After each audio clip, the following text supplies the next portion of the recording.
우선은 아, 인천 아트쇼 이후에 몇 가지 공지할 게 참 좀 밀렸는데 차근차근 한번 해보겠습니다. 지금 한 2시간 그림 그리고 나서 영상을 찍는 중입니다. 이제 제가 새벽 2시쯤에 일어나서 그림을 그리는 패턴을 드디어 한 4일 만에 4, 5일 만에 되찾았는데 인천 아트쇼 끝나고 좀 잠을 많이 잤습니다. 좀 뭐랄까 패턴을 되찾는데 좀 며칠 쉬었고요. 인천 아트쇼 끝나고 오자마자 강풍이 불어가지고 저러다가 저 물바지 뜯겨나가는 거 아닌가 싶어가지고 임시 조치를 하고 대략 창고 건물이라는 게 10년 정도 지나면은 매년 수리해야 되는 게 발생을 하는 것 같고, 그래서 건물주들이 자기가 직접 어느 정도 이제 그 건물에 대해서 모른다면 돈이 참 많이 들어가겠구나 이런 생각이 들었어요.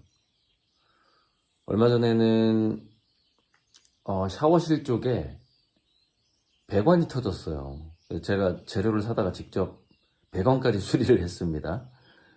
배관 수리한 곳 나중에 한번 찍어서 올려드릴게요. 이제 월동 준비 때문에 거기다 폼을 쏘아야 되는데 폼 쏘기 전에 한번 찍어야 될 것 같아요. 그러니까 수도를 아무리 어디서 새는지 계속 계량기가 돌아가는 거예요. 그래서 화장실 변기 다 새 걸로 바꾸고 그래도 돌아가요. 그래서 배관 터진 데를 발견을 했고 배관을 고치고, 그러니까 지금 조금씩 새는데 이게 거의 안 새다시피 하는데 그거는 찾기는 정말 힘들 것 같아요. 왜냐면은 이런 게 있어요. 좀 물이 어느 정도 양이 새야 그거를 이렇게 청진기든 감지기든 간에 찾아낼 수 있는데 정말 미세하게 새면은 어디서 새는지 진짜 못 찾는 거죠. 뭐랄까 마치 예전에, 지금은 그 의학 정보가 맞는지 모르겠는데 암세포라는 것이 100만 개가 모여야 감지가 된다 뭐 이런 얘기가 있어요. 그러니까 100만 개 이하면 그게 의사들이 찾아내질 못하는 거죠. 뭐 누수의 문제라는 것도 그리고 암 진단의 문제와 좀 비슷한 그런 경향이 있는데, 어쨌든 지금은 늘상 수도 계량기를 틀어놔도 뭐 이 정도면 뭐 한 달에 새는 양이 몇백 원 정도 어차피 막을 수도 없는 그런 상황이고 찾아낼 수가 없는 상황이라 자, 그런 문제가 있고, 그래서 이제 올해부터는 그 창발에서 좀 큰 그림을 이번 이나쇼에 나간 500호 그림은 너무 신중하게 그려서 좀 에너지가 떨어지는 태양이었고, 에너지가 강한 태양을 그리려면 제 자신이 굉장히 액티브하게 그려야 된단 말이죠. 그래서 그거는 어쩌면은 건물 내가 아니라 아주 넓은 주차장에서 그래야만 할 것 같다는 생각도 들어요. 그러니까 거기가 춘포 그 화실이 필요하죠. 그런데 또 이제 매달 화실 유지비도 있고 해서 지금 한 동을 임대를 내줄까 하는 고민을 하고 있습니다. 자, 한 동만 한 동이니까 그게 거기가 건평이 1000평인데 300평만 내주는 거죠. 그러면은 저는 700평을 쓸 수가 있는 거죠. 700평하고 넓은 주차장을 쓸 수 있는 거죠. 자, 그래서 아주 재미있는 그 이나쇼 에피소드가 있는데, 예, 저도 전혀 몰랐는데 이제 제 딸이 거기 자원봉사자 신청을 했고 그다음에 심사에 통과를 해서 어, 이제 매일매일 바꿔가면서 스태프 자원봉사를 하는데 처음에 뭐 첫날은 프런트에 있다가 둘째 날은 이 도슨트 관객 관리, 그러니까 도슨트가 앞에 딱 따라가면 관객들이 쭉 쫓아가잖아요. 그러면 그 동선을 파악하고 이렇게 뒤에서 관객 이탈되지 않게끔 이렇게 관리해주는 그런 스태프를 하는 날이었어요. 그게 둘째 날이었나. 그래서 카톡을 보면 오늘 어디서 봉사하니? 프론트에 안 보이는데 딱 하니까는 도슨트를 돕는다는 거예요. 그래서 제가 농담으로 그러면은 그 도슨트와 관객들을 맨 뒤에 이렇게 따라다니니까 이 아빠 부스로 전부 그냥 이렇게 데려올 수 없냐 그렇게 얘기를 했더니 그 농담이었죠. 그건 불가능한 일인데 그냥 불가능한 걸 제가 농담으로 꺼낸 거죠. 그건 안 된다. 아마 아빠 부스를 스쳐 지나갔을 것이다 하더라고요. 그러니까 이제 나중에 알게 됐는데 지금 그 도슨트의 여기 이제 딸하고 나눈 카톡인데 그래서 좀 재밌는 상황이 하나 있었어요. 그 도슨트는 프로 도슨트고 이런 거예요. 도슨트 프로그램이라는 것은 이나쇼에서 마치 유명한 초청 강사를 모시듯이 관객들에게 설명을 잘하는 프로를 초빙하는 거죠. 강사료를 주고 초빙하는 거랑 비슷한데 근데 그 도슨트가 어떤 그림을 선정해서 설명을 할지는 도슨트의 재량권인 거죠. 그래서 처음에 도슨트 프로그램을 이번에 운영할 건데 자기 그림이 또는 자기 갤러리의 그 작가의 그림이 도슨트 프로그램에 들어가길 희망하는 자는 신청하세요 이러더라고요. 그런데 그 어떤 그림을 선택해서 설명할지는 도슨트가 알아서 하는 거다. 그러니까 이나쇼 주최 측하고는 상관없다. 뭐가 선정될지는. 근데 저는 그래도 한 50%까지는 좀 그렇고 한 10%? 그러니까 10% 너무 많구나. 6,000점이니까 1%. 6,000점에 만약에 1%다 그러면 60개 정도의 그림을 선정해서 하는 거란 말이에요. 근데 이게 60개 보니까 그림 하나 설명하는데 한 3분 걸리더라고. 3분에서 4분. 그럼 뭐야? 60개면은 몇 분이에요? 4, 6, 24. 240분. 그러니까 도슨트가 지치겠죠. 제 생각에는 아무리 해봐야 1시간 정도? 1시간 정도 이내에 끝낼 것 같아요. 그 프로가. 그러니까 도슨트가 선정하는 그림은 최대 12개 정도 되는 거죠. 12개. 그래서 제가 이제 나중에 다 알게 돼서 제가 이제 한 건데 물어봤어요. 그 딸한테. 도슨트가 몇 개나 설명을 했니? 그러니까 10개 정도 이렇게 얘기하는 거예요. 10개. 그러니까 10개에서 12개. 약간 더 될 수도 있다 이러는 거예요. 그러니까 10개에서 12개야. 그러니까 6,000점 중에서 그림 하나씩만 골라서 작품 하나씩만 골라서 이렇게 도슨트가 골라서 설명을 하는데 제 그림이 선정이 된 거죠. 물론 그것은 이카루스의 성공이라는 만질 수 있는 태양이라는 컨셉이 큰 역할을 했어요.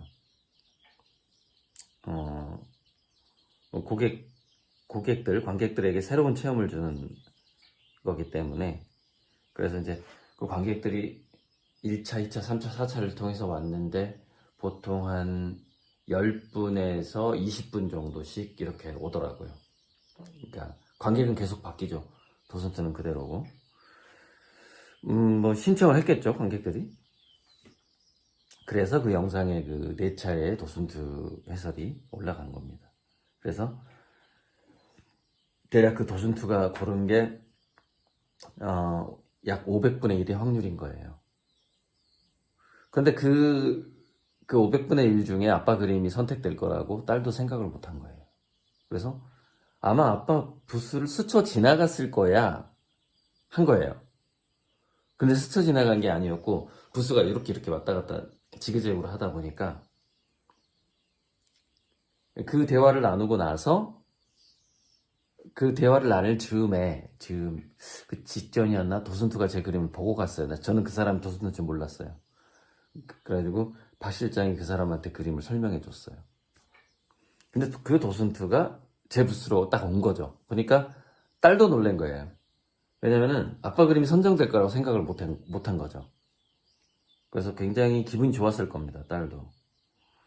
그래서 그때 제가 좀 뭔가 아빠로서 뭔가 만회한 느낌 같은 게 들었어요. 그동안 뭐 잘해주지 못했던 거에 대해서 그래도 뭔가 성과를 보여주는 듯한 그런 굉장히 뿌듯하고 딸도 이제 저를 이렇게 웃으면서 쳐다보는 모습이 참 좋았고 그게 이제 이번 이나쇼에서 참 뭔가 좀 여러 가지 감동이 이렇게 겹친 그런 한 장면이고요.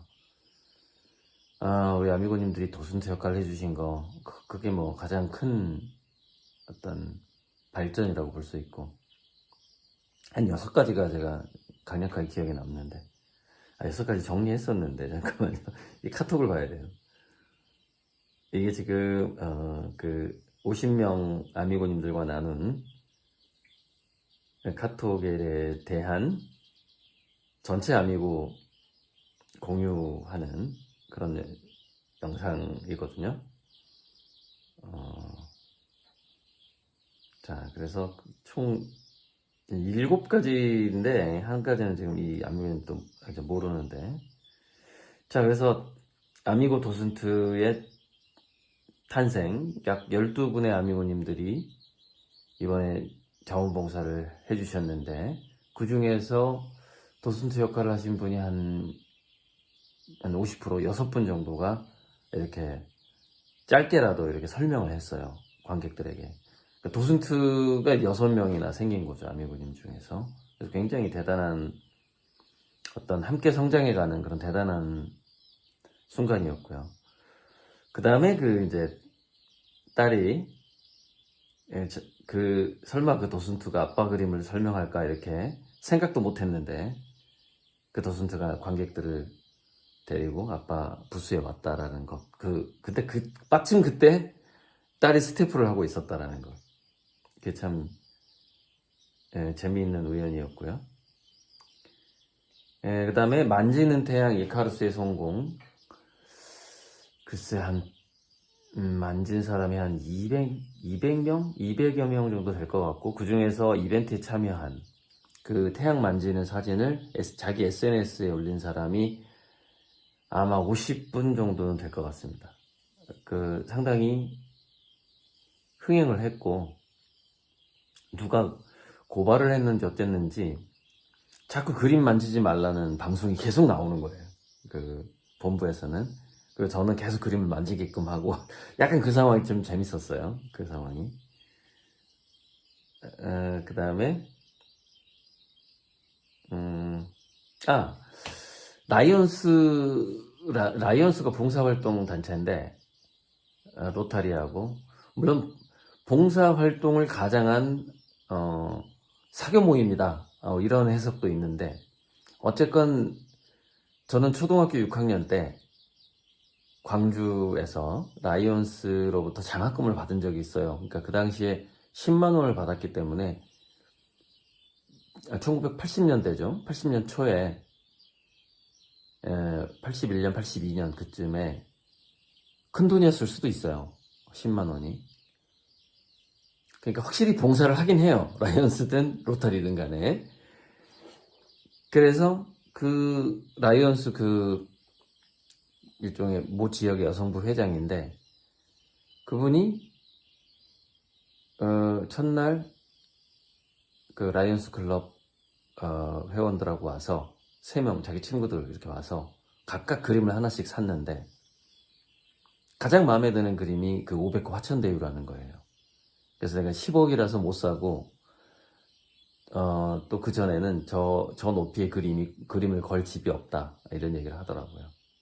그러면서 쭉 둘러보고 50만원짜리 이제 화양연화 가필 제품을 사가고, 다음날 그 200평 제 개인전을 열어주기로 한 갤러리 대표와 자기 여동생, 모친, 조카 이렇게 또 관람을 온 거죠. 그렇게 해서 그 대화가 이루어졌고 그 영상이 올라갔어요. 그래서 그림을 사고 나서 이제 인터넷에서 제 인터뷰를 찾아본 거예요. 선본 홍제를 찾아본 겁니다. 그래서 라이언스 클럽이다 보니까 선본 홍제를 금방 이해를 해요. 이미 이걸 알고 있는 거예요. 그 개념을. 그러면서 이제 덕장님을 도와서 열심히 활동을 해보겠다. 자기가 이제 아주 큰 회사는 아니지만 마케팅 회사의 대표니까 도움이 많이 될 거라고 봅니다, 앞으로. 자, 그리고 이제 그 200평 갤러리 저를 이제 초대전을 한 달간 해주기로 했는데 보통 2주, 3주 해주는데 제가 이랬어요. 아미고님들, 저는 부산 아미고님들도 꽤 많다. 부산에서 오려면 멀다. 그래서 좀 더 길게 했으면 좋겠다 해서 4주간 하기로 했습니다. 아마 8월 중순부터 9월 중순까지가 될 것 같고요. 좀 에어컨 빵빵하게 틀어야 되는 그런 전시가 될 것 같습니다. 그리고 이제 또 하나, 여기 아미고님도 모르는 상황인데, 전시 초기에 누가 왔냐면 서예가 한 분이 왔어요. 전청규라는 서예가인데 얼굴을 보여드릴게요. 맞나? 아니 전청규가 아니라 규천? 이름이 잠깐만. 최규천. 쏘리 죄송합니다. 이분이요? 네. 이 뒤에 보니까 금강경도 막 다 쓰고. 다른 사진 한번 보여드릴까요? 이 사진 좋네요. 네.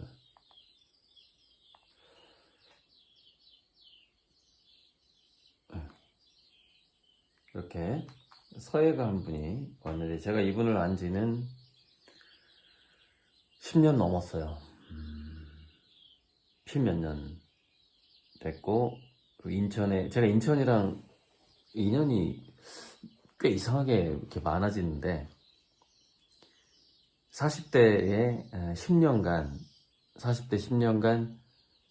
인천에서 출발한 국제 청소년 문화학술 교류 협회라는 모임이 있어요. 어떤 학교 교감 선생님이 출발시킨 모임인데, 인천이 중국하고 교류가 많다 보니까 주로 이제 국제라는 말이 왜 붙었냐면 중국 청소년하고 한국 청소년이 이렇게 같이 그림 전시회를 하는 모임이었어요. 그러니까 문화학술교류협회지만 고등학생들이 무슨 학술교류를 하겠습니까? 그래서 주로 이제 자기들이 그린 그림이라던가 서예라던가 이런 거를 같이 전시를 하는, 중국에 가서도 전시하고 한국에서 전시하고 그러니까 교류 맞죠? 그런 걸 하는 협회였는데, 그래서 이제 서로 이제 십시일반으로 돈을 내서 행사비를 이렇게 하고 또 인천시에서 이렇게 지원도 받고 그런 협회에 저랑 같이 회원인 서예가 분인데, 저랑 이제 이렇게 나이 차이가 좀 있다 보니까 이렇게 친하게 지내지는 못했는데, 그 회원이 꽤 많아요. 한 100여 분 되기 때문에 거기를 제가 10년간 활동을 했어요. 40대 때. 그 로고도 디자인해주고 그 미술 전시회. 근데 좀 제가 했던 거에서 좀 바뀌었더라고요. 제가 그 로고 디자인을 갤럭시 원, 삼성 갤럭시 원 휴대폰에서 이렇게 그려가지고 줬던 기억이 납니다. One Love라는 그 로고였는데, 하나의 사랑이라는. 그래서 이분이 와서 그 영상을 못 찍었어요. 이게 이분이 약간 약주를 하셨는지 얼굴이 좀 빨갛기도 하고, 그래서 선뜻 찍자는 얘기를 못 했는데, 아주 인상 깊은 얘기를 했어요. 그러니까 제 영상을 다 본 거예요. 제가 그 국청회 단톡방에 올렸는데, 여기가 이제 국청, 지금 단톡방에는 국청회장단 고문 임원, 그러니까 약간 대표성 있는 분들이 지금 60명이 모여, 59명, 한 명 나갔네요. 60명이 모여 있는 단톡방에다가 제 그 이번 이나쇼 영상을 올렸고, 특히 뭘 올렸냐면 이제 인터뷰, 그 덕장님 편집한 해바라기 태양 앞에서 이렇게 앉아서 했던 인터뷰를 올렸는데, 그걸 다 듣고 오신 거예요, 이분이. 컨셉을. 평행우주 컨셉, 이카루스의 성공, 그 다음에 어렸을 땐 태양을 그리는데 나이 들면서 태양을 안 그리게 되는 부분, 이런 내용들을 다 듣고 이제 오셔가지고 부스에서 이분의 감상평이 참 재밌었어요. 저한테 뭐라고 그러냐면은, 야, 고 작가는 한 500살쯤 산 사람 같아, 이러더라고요. 그러니까 그 전체적인 그림의 스토리가 이제 자기가 봤을 때는 그 500살을 산 사람 같다라는 표현이 이제 뭐 여러 가지 의미가 있겠죠. 뭔가 스토리가 많다라는 뜻도 되고, 또 내공이 있다, 그 스토리에 컨셉에 내공이 있다, 이런 뜻도 되고. 그렇게 해서 저보다 이 얘기를 또 했구나. 자기가 이제 국전심사위원까지 한 서해가인데, 그러니까 뭐 민전 말고 그 예전에 대단한 그 국전은 참 대단했는데, 민전 심사위원을 얘기하는 건가? 근데 그건 정확히 모르겠는데 연배가 있어서 국전까지는 아닌 것 같고 민전 이후의 심사위원인 것 같네요, 나이로 봤을 때. 자, 그래서 아무튼 그분이 저기 한참 이제 서예가 활동을 할 때 자기 후원 회원이 자기에게 이제 조금씩 이렇게 뭐 몇천 원이라도 후원해주는 후원 회원이 200명까지 있었다는 거예요. 200명. 그러면서 그 얘기를 들은 거예요. 1000명의 후원 회원이 있다라는, 그러니까 뭐 몇천 원이라 이상이라도, 뭔가 무료 회원 말고, 무료 후원 회원 말고 유료로 했을 때 1000명 이상이다 라고 했을 때 너무 깜짝 놀랐다는 거예요. 자기 그렇게 엄청나게 그 서예가 활동을 하면서 가장 많았을 때가 200명이었는데 다시 이렇게 줄어들더래요. 이렇게 은퇴하고 이렇게 좀 나이 드니까 후원이 이렇게 줄어드는데, 가장 많았을 때가 200명이다 그 얘기를 하고, 그 아마 그래서 어쨌건 뭐 외국 작가는 모르겠는데 국내에서는 가장 많은 후원 회원일 겁니다, 아마 제가. 뭐 그런 이야기를 그 서예가분하고, 이름 또 헷갈리네. 아무튼 최규천 서예가님이랑 나눴습니다. 이거는 지금 찍지를 않았기 때문에, 영상이 없기 때문에 최규천 서예가님 하고 나오고, 지금 아무도 모르는 이야기입니다. 아무도 모르는 그분 가시고 나서 내가 덕장님한테 얘기했어요. 저분이 나한테 고 작가는 500살쯤 산 사람 같다, 이 얘기를 하고 가더라. 그 얘기를 했습니다. 자, 이제 이나쇼에서 있었던 이야기들이 이제 거의 다 공유가 됐습니다. 그래서 그 밖에는 뭐 사진을 좀 보여드리자면,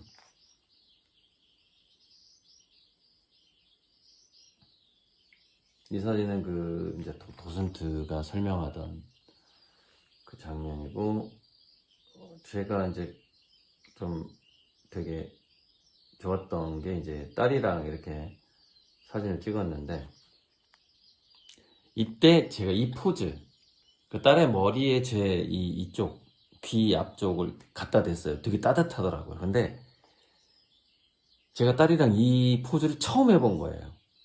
태어나서. 그러니까 딸이 태어난 이후에. 이런 포즈라는 것은 일단 애가 좀 키가 좀 어느 정도 커야 되잖아요.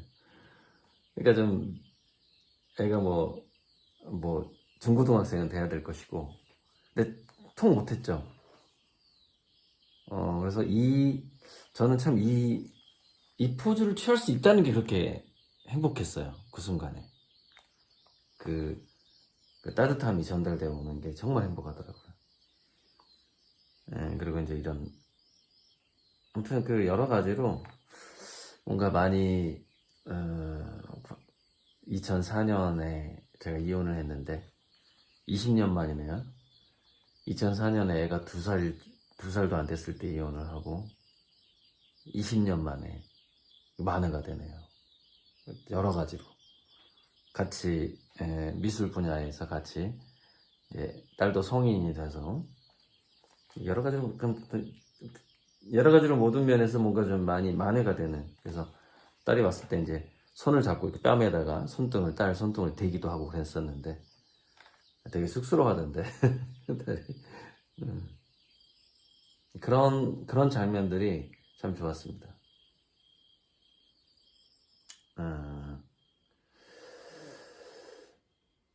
그림 그릴 때 옆에서 쳐다보던 어린애들. 근데 참 진짜 재밌는 게 하나 있었어요. 뭐였냐면 아주 어린애였는데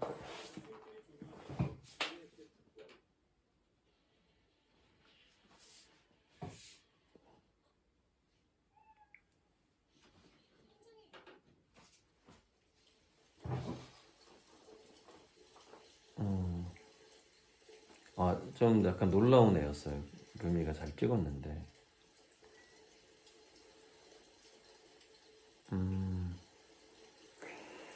이 태양을 만지면서 소원을 빌고 기도하는 것까지가 그 이벤트다. 뭐 그런 설명을 해줬는데 얘가 태양을 바라보면서 기도를 하는데 두 손을 모으는 거예요.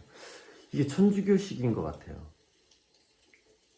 뭐 이런 식으로 꼬마가 두 손을 이렇게 모으더니 눈을 감고 기도를 하는데 너무 심각하게 기도를 하는 거예요. 보실래요? 표정 한번. 야, 이 어린이의 표정이 아니야. 이거 보세요. 기도하는 표정이 너무 진지해. 그래가지고 또 있는데 지금 여기는 없고 아이폰에가 있다면 보여드릴 수는 없는데 루미 표현이 그 500호 태양을 만지는데 통곡의 벽에 있는 그 랍비들 같더라는 거예요. 이렇게 눈을 감고 두 손으로 500호 그림을 딱 만지면서 이렇게 눈을 감고 있는 거예요. 야, 얘 진짜 이상하다. 저는 확실히 사람이 전생에 있는 것 같아요. 이런 포즈가 나올 수가 없다는 생각이 들거든요. 이 친구를 보면서. 이런 어떤 좀 엄마 부대 들어와가지고 이렇게 이런 기념사진도 찍고 지나가는 관객들이 아주 재밌어 했어요. 아무튼 그림을 만지면서 그 만지는과 동시에 이카루스의 성공, 이카루스의 한을 풀고 우리 자신도 우리가 불가능하다고 생각했던 것들을 이루는 그런 이루겠다는 한번 다짐을 한번 해보는 기도를 하는 그 컨셉이 참 흥행을 했고요. 자, 이제 끝내야 되는데 니체의 말로 제가 이제 앞으로 춤추는 별 시리즈를 그리기 시작할 건데 춤추는 별 프리드리히 니체가 춤추는 별을 그리려면 스스로의 내면에 혼돈을 지녀야 된다. 카오스. 제가 맨 처음 출세작이 카오스 혼돈으로부터의 질서잖아요. 라는 이 니체의 명언이 있는데 그거를 이렇게 춤추는 별을 네이버에서 찾아보면 니체와 관련된 얘기가 쭉 나와요. 그래서 춤추는 별을 잉태하려면 내면의 혼돈을 지녀야 된다, 이런 네이버에 쭉 이런 게 나오는데, 그래서 춤추는 별이라는 것은 춤추는 별이 자라투스트라는 이렇게 말했다. 참, 우리가 그 책은 샀는데 안 읽어본 것들이 있잖아요. 왜 서재에 꼽아놓고 안 읽은 거. 그 제가 샀는데 안 읽은 책 중에 하나가 자라투스트라는 이렇게 말했다예요. 아직도 안 읽었어요. 그래서 제가 오디오북으로 들었단 말이죠. 최근에 오디오북 들었는데 춤추는 별에 대해서 나오는 거예요. 근데 그 오디오북을 듣고 제가 춤추는 별을 그려야 되겠다고 마음먹은 게 아니라, 춤추는 별은 이미 그리고 있었어요. 몇 달 전부터. 아시잖아요. 그 감각의 정원에 저기 여수에 걸 때 거기 보면 춤추는 별들이 서로 견우와 직녀처럼 너무 이제 둘이 다시 만나는 그 장면에서 그 만남이 너무 기뻐서 막 춤추는 그런 별을 그렸단 말이죠. 그래서 저 모든 은하수를 춤추는 별로 그려야 되겠다라고 마음을 먹었어요. 시간이 걸려서 이번에 전시를 하지는 못했는데, 은하수 춤추는 별이 베이비 페어 지하트 쇼에는 걸릴 수 있어요. 제가 좀 열심히 한번 해볼게요. 좀 시간이 걸리지만. 그래서 그거를 다 구상을 하고 춤추는 별 시리즈를 그려야지 하고, 우연히 이제 잠들기 전에 오디오북으로 차라투스라는 이렇게 말했다를 듣는데 춤추는 별이 쏙 들어오는 거예요, 귀에. 응? 니체가 그런 말을 했어? 그러면서 막 찾아본 거예요. 그러니까 항상 저는 좀 이런 동시성이 있는 것 같아요. 그러니까 춤추는 별을 그려야지 하니까 그 춤추는 별이 귀에 들어오는 거예요. 춤추는 손까지는 제가 만들고 있잖아요. 그래서 앞으로는 춤추는 손, 춤추는 별 시리즈가 쭉 전시장에 전시가 될 것 같은데, 춤추는 별이 어떤 의미로 지금 니체가 쓰고 있냐면, 읽어드릴게요. 춤추는 별의 그 인문학적으로 정리된 의미예요, 이게. 춤추는 별은 삶을 총체적으로 긍정하는 가치, 별은 가치를 의미한다. 춤은 삶의 모든 고통과 고난마저 긍정할 수 있는 활력을 상징한다. 그러니까 어떤 고난이 있더라도 그것을 춤으로 이겨내는, 긍정적으로 이겨내는 활력을 상징한다. 그것이 춤이다, 이렇게 얘기하고 있는 거죠. 그러니까 춤추는 별이라는 것은 어떤 가치, 어떤 영혼성을 끝까지 지켜내기 위한 긍정적인 노력 같은 것, 그것을 춤추는 별이 상징한다, 이렇게 볼 수가 있겠죠.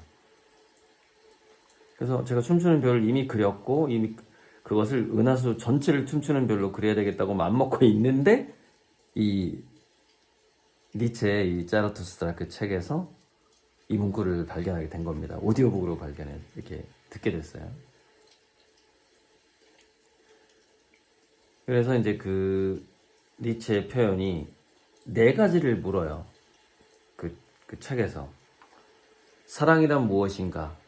창조가 무엇인가? 갈망이 무엇인가? 별이 무엇인가? 이 4가지에 대해서 질문을 해요.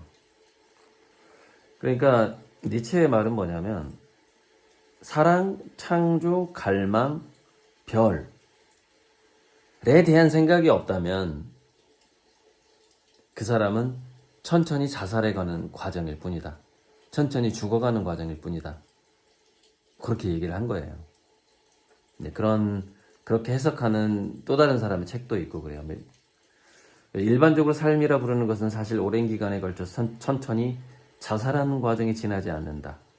어떤 사람들은 아직 내면에 춤추는 별에 숨을 불어넣는 데 필수적인 작은 혼돈을 가지고 있을지도 모른다. 그리고 이것은 니체가 지향하는 바이다. 자, 아주 재밌는 개념들이 많이 나와요. 제가 빛결바람결 그릴 때, 그리고 빛결바람결을 제목은 나중에 붙였지만 최초에 그린 시점은 2017년이에요. 그리고 그 도슨트 해주는 고도님이 봄꽃행성의 그 진화 과정을 얘기해 주잖아요. 처음에 2017년에는 씨 뿌리는 별이었어요. 제목이 빛결바람결이 아니라 씨 뿌리는 별인데, 우리가 씨앗 보면 왜 이렇게 날개 달린 씨앗들이 이렇게 떨어지는 단풍 씨앗 같은 거 있잖아요. 그 다음에 민들레처럼 이렇게 깃털 같은 게 달려가지고 막 날아다니는 씨앗이 있잖아요. 그러니까 씨 뿌리는 별 하니까 이제 제가 그 별빛을 씨앗처럼 그리기 시작한 거예요. 2017년에. 그리고 그 씨 뿌리는 별은 이제 고호에 씨 뿌리는 사람, 그 다음에 고호 이전에 밀레가 그렸죠. 밀레에 씨 뿌리는 사람. 그걸 또 생각을 한 거고. 그러니까 별을 그릴 때 씨 뿌리는 사람처럼 그렸고, 별빛이 씨가 돼야 되니까 바람결에 날리는 별빛을 그리게 된 거고, 그게 이제 2017년이죠.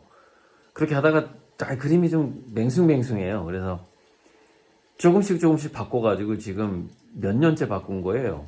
2024년까지 바꿨으니까 7, 8, 9, 10, 11, 12, 1, 2, 3,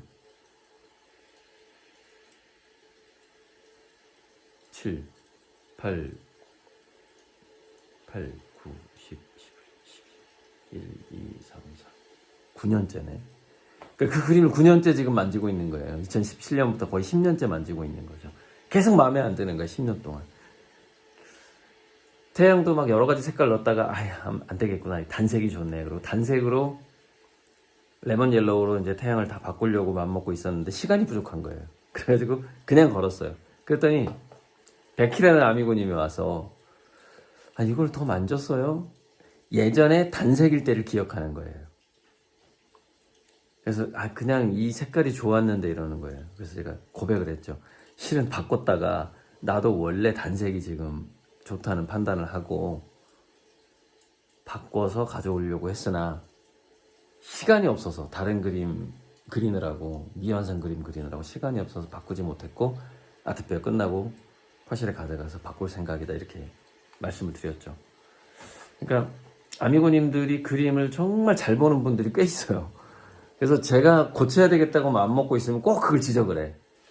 정말 대단한 그 신미한 미적인 센스가 있는 분이 많고 또 다행인 건 저한테 솔직해요. 그래서 제가 단톡방에서도 늘 조언을 해주세요. 그림에 대한 조언. 그러니까 화가라는 전문가한테 조언을 하는 것이 저 화가가 혹시 기분 나빠하지 않을까? 라는 생각을 하실 수 있는데 그걸 기분 나빠한다면 그 사람은 예술가가 아니에요. 예술가에게 가장 필요한 조언은 어린아이들의 조언이거든요. 그러니까 이제 아미고의 조언은 친구의 조언이잖아요. 친구. 근데 그 그림을 그리는 친구의 조언은 좀 기분 나빠하긴 해요. 대부분의 화가들이 그 동료의 조언이 조언처럼 왠지 안 느껴지고 비꼬는 것 같고 특히 그걸 싫어하는 사람들이 많죠. 근데 저는 조언하기를 되게 즐겨 했단 말이죠. 그래서 제가 주변 같이 그림 그리는 동료, 선후배들한테 엄청 공격을 많이 당한 거죠. 왜냐면 그 사람들이 무시당한다고 생각을 하는 거예요. 근데 저는 정말 심플하게, 단순하게 이 사람의 그림이 더 좋아져서 많은 사람들에게 인정받았으면 좋겠는데 정말 이게 너무 아쉬운 거예요. 미치겠는 거예요. 막 조언해주고 싶어서. 그래서 해주는 건데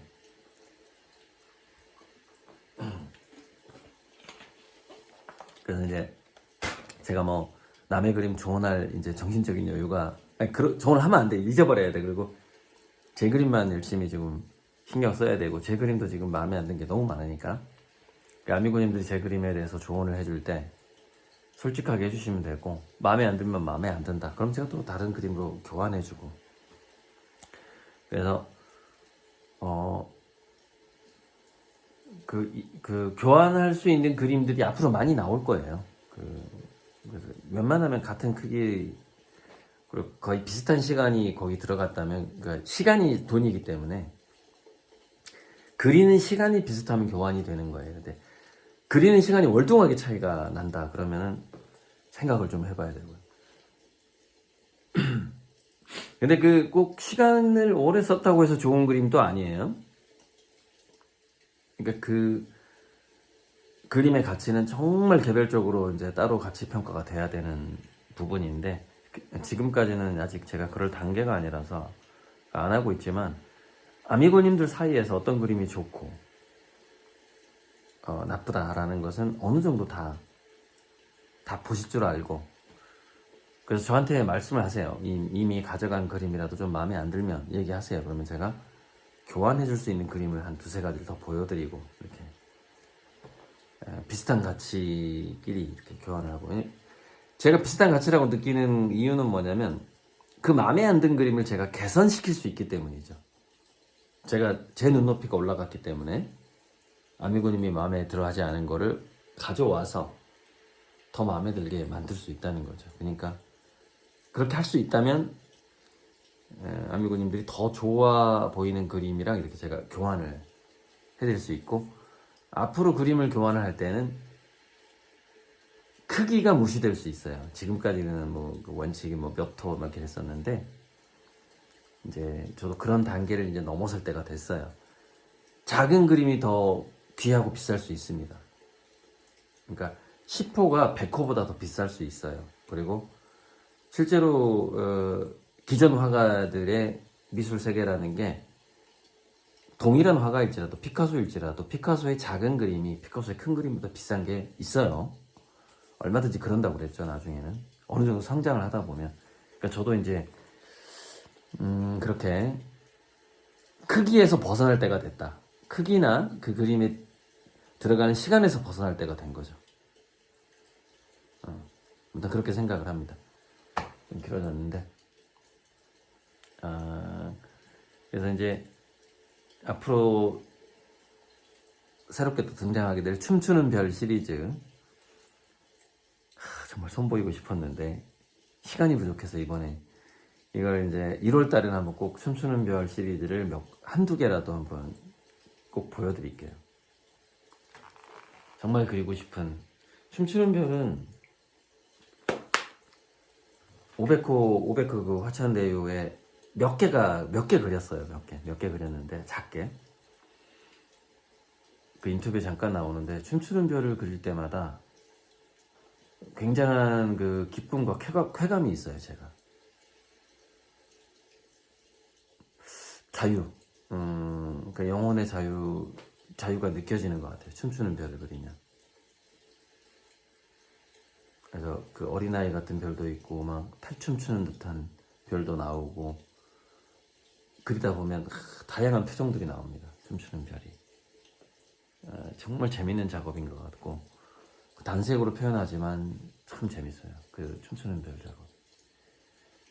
넝쿨손 춤추는 손 작업도 정말 재밌고. 그래서 전시 기간 중에 인터뷰를 또 했어요. 이제 덕장님이 또 올릴 건데, 그때 이제 넝쿨손의 그 욕망의 손에서 희망의 손에서 춤추는 손으로 변해가는 저의 심리적인 변화와 작품의 변화, 이런 것들에 대해서 얘기한 바가 있으니까 그거는 덕장님 채널, 공식 채널에서 나중에 확인하시면 될 것 같습니다. 여기까지만 하겠습니다. 선생님.